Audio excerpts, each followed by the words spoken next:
Hello everyone. Today we will learn how to solve ethics case studies for UPSC in a simple and practical way.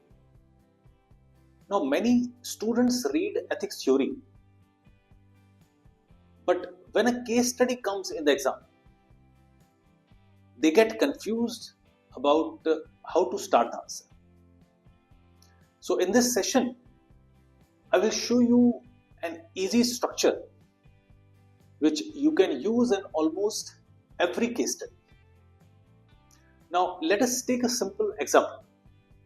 Suppose you are a district magistrate and after a natural disaster, relief funds have to be distributed quickly.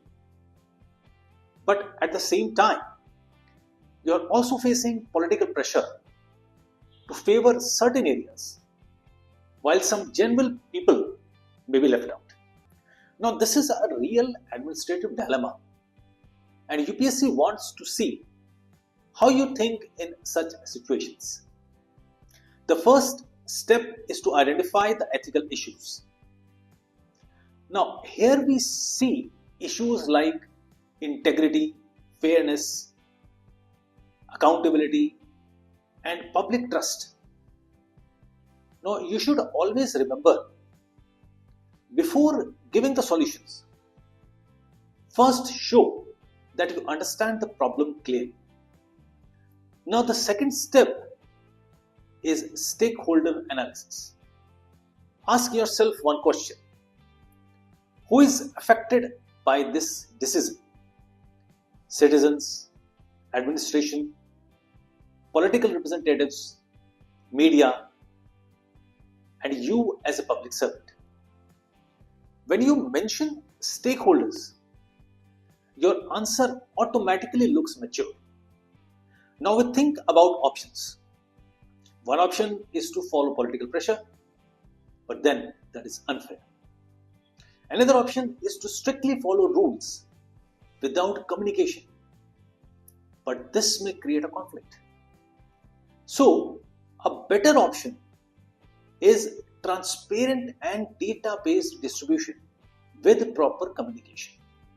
Now, after analyzing options, we decide the best course of action. The decision should be ethical but also practical.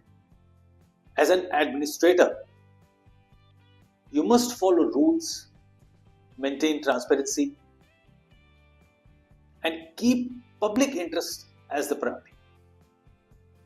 Finally, you must mention the values involved like integrity, impartiality, compassion, and accountability. This gives depth to your answer. Now, one simple exam tip I want to give you. Always write your case studies in this order. First, you have to mention the issue. Then you have to mention the stakeholders. Then the options. Then the decision. And then the values. You must remember that if your answer is structured, the examiner finds it easy to evaluate.